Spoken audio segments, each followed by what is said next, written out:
आठवण येतं अशी पण टीका होत आहे.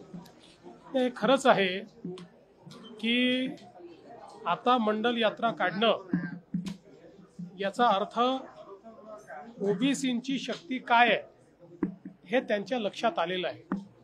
वर्षानुवर्ष जे त्यांनी ओबीसी समाजाला केवळ पाण्यात बघितलं, कुठल्याही प्रकारच्या योजना ओबीसी समाजापर्यंत पोचू दिल्या नाहीत, ओबीसी समाजाला केवळ भाषणाचं राजकारण त्यांनी दिलं.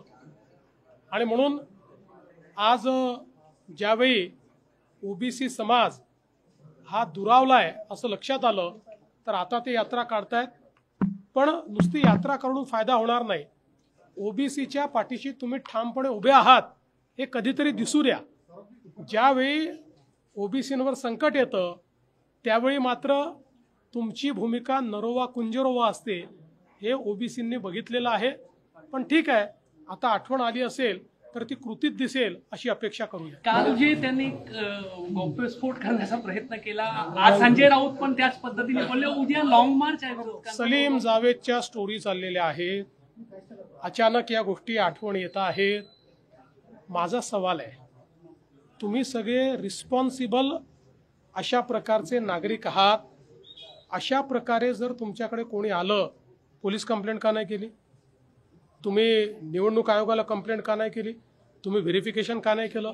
की तुम्ही त्यांचा यूज करून बघितला, प्रयत्न करून बघितला का? आता सांगताय. त्यामुळे मला असं वाटतं सलीम जावेदच्या स्टोरीज बंद केल्या पाहिजे. माझ्याकडे पत्ता नाही, नाव नाही असंही म्हणाले. पवार साहेब म्हणाले की मीच भेट घालून दिली ती राहुल गांधी. मला असं वाटतं की आता तर हे अजून गंभीर होत आहे की हे सगळे मिळून अशा प्रकारची कॉन्स्पिरसी करतात आणि एकमेकाला भेटवून देत आहेत. म्हणजे लोकशाही कुठे चाललेली आहे? मला तर आश्चर्य वाटतं. माझी अपेक्षा होती की सगळे देशातले मोठे नेते आहेत, कोणी जर फ्रॉड करण्याचा तुम्हाला त्या ठिकाणी शब्द देत असेल, तुम्ही पोलिसला कळवलं पाहिजे, इलेक्शन कमिशनला कळवलं पाहिजे. पण त्याच्या पलीकडे जाऊन मी सांगतो, शेवटी या सगळ्या गोष्टी का थोतांड आहेत? इलेक्शन कमिशननी आजपर्यंत 4 वेळा ओपन चॅलेंज थ्रो केला. ओपन चॅलेंज सगळ्या पॉलिटिकल पक्षाला, सगळ्या इंजिनियर्सला, सगळ्या टेक्नोक्रॅट्सला की ईव्हीएम हॅक करून दाखवा. अजूनपर्यंत कोणी ईव्हीएम हॅक करू शकलेलं नाही, कोणी नाही. एवढंच नाही, आताही हे त्या ठिकाणी सातत्याने महाराष्ट्राच्या निवडणुकीवर बोलतायत, इकडे बोलतायत, तिकडे बोलतायत, पण इलेक्शन कमिशनला फेस करायला तयार नाही आहेत. इलेक्शन कमिशन त्यांना पत्र देते, नोटीस देते, बोलवते आहे, जाहीर निमंत्रण देते आहे. तिथे हे बोलत नाही. कारण मी यापूर्वीच सांगितलं, शूट अँड स्कूट, गोळा दागा आणि पळून जा, ही रणनीती यांची आहे. सर, ठाकरे एकत्र आल्यामुळे वेगवेगळ्या मुद्द्यांकडे बाळा नांदगावकरांचा आरोप आहे, त्यात मीरा रोडचे उल्लेख त्यांनी. काय बाळा नांदगावकर बोलले मला माहित नाही, पण ठाकरे एकत्रित आले. आता या संदर्भात मला असं वाटतं किती दिवस आपण तेच ते सांगत बसणार आहे?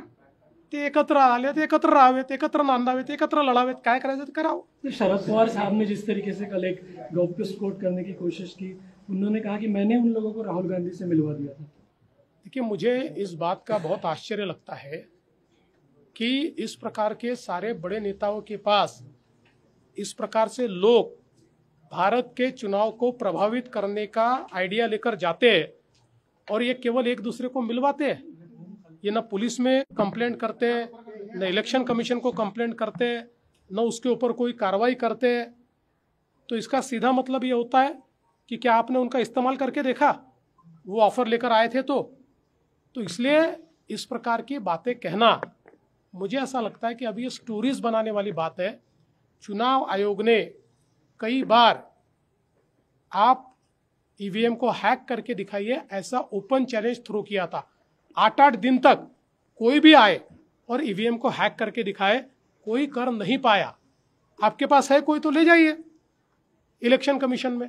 पर ये सब झूठी बातें बोलकर जनता ने जो हमें विजय दिया है, जो जनता ने हमको मैंडेट दिया है, उस मैंडेट को और जनता को अपमानित करना बंद कीजिए. 3 दशकों बाद ओबीसी की याद आई है, कैसा लगता है आपको? लगता है कि भाजपा के वोट बैंक पर नजर है? ये जो चुनाव में झटका पड़ा है ना, इसके कारण ओबीसी की याद आ रही है. जिस प्रकार से ओबीसी समाज को दरकिनार करने का काम इन्होंने किया, और जब भी ओबीसी समाज के ऊपर, ओबीसी आरक्षण के ऊपर खतरा मंडराया तो इन्होंने दोगली भूमिका ली। ये ओबीसी ने देखा, इसलिए अब इनको लगता है कि अब अपनी ज़मीन वापस ढूंढनी पड़ेगी, इसलिए सब करने की कोशिश कर रहे हैं।